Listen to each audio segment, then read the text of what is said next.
মানুষের মনটা খারাপ করিয়ে দেওয়ার জন্য 10টা কথার প্রয়োজন হয় না, একটা কথাই যথেষ্ট।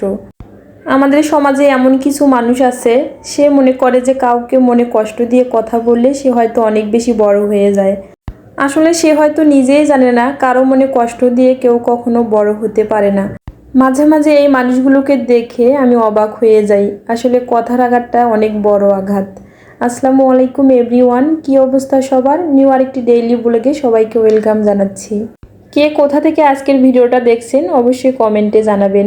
আর ভিডিওটা যদি ভালো লাগে একটা লাইক দিবেন। আর আপনারা চাইলে ফ্রেন্ডস অ্যান্ড ফ্যামিলির সাথে আমার ভিডিওটা শেয়ার করতে পারেন। আর যদি এই টাইপের ভিডিও আপনারা দেখতে চান তাহলে আমার পেজটা ফলো দিয়ে রাখবেন। বেশ কয়েকদিন হয় অনেক বেশি গরম পড়েছিল, তবে 2 দিন হয় বাইরের ওয়েদারটা একটু ঠান্ডা ঠান্ডা, বাইরে অনেক বেশি বৃষ্টি হচ্ছিল। তাই ভাবলাম যে আমার ড্রয়িং রুমটা একটু ডিপ ক্লিন করে নেই, যেহেতু বাসায় বসে আছি। রিয়ানকে স্কুল থেকে নিয়ে আসার পর এই তো আমি একটু নাস্তা করে নেওয়ার পর ড্রয়িং রুমটা ডিপ ক্লিন করে নিচ্ছি। মাঝে মাঝে যখন আমার মনটা অনেক বেশি খারাপ থাকে তখন আমি অনেক কাজের মধ্যে ব্যস্ত হয়ে যাই। আসলে সেই মন খারাপটা আমি মনে করতে চাই না, যে কেননা যখন এই মন খারাপটা নিয়েই আমি বসে থাকবো তখন সারাটা দিন অনেক বেশি খারাপ লাগবে। তাছাড়া একটু সময়ের জন্য হলেও আমার বসে থাকতে ইচ্ছে করে না, মনে হয় যে কোনো একটা কাজ করি, মানে বাসার যে কোনো কর্নার একটা সাজিয়ে নেই। বসে থাকলে মনে হয় অনেক বেশি খারাপ লাগে, মানে একাকিত্ব লাগে। এই জন্যই আমি প্রায় সময়ে চেষ্টা করি আমার রুমটাকে সুন্দরভাবে সাজিয়ে গুছিয়ে রাখতে। আমার ড্রয়িং রুমটা অনেক আপুরাই এত বেশি পছন্দ করেন, বেশ কয়েকদিন হয় আমাকে ইনবক্স করেছিলেন যে কেন আমি আমার ড্রয়িং রুমটা দেখাচ্ছি না। তাই ভাবলাম ছোট্ট করে একটা ভিডিও শেয়ার করি। আমার এই রিক্সার শোপিসটা নিয়ে অনেক আপুরাই অনেক বেশি কমেন্ট করেছিলেন যে আমি কোথা থেকে কিনেছি। আসলে আপু, আমি এটা নিউ মার্কেট থেকে কিনেছি। তারপর এই তো এই গাছটা নিয়েও অনেকের মনে অনেক প্রশ্ন যে আমি কোথা থেকে কিনেছি।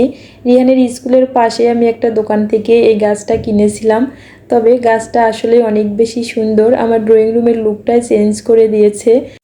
গাছ দিয়ে ঘর সাজাতে আমার অনেক বেশি ভালো লাগে। সকালে ঘুম থেকে উঠে যদি গাছের দিকে একটু তাকিয়ে থাকি অনেক বেশি শান্তি লাগে।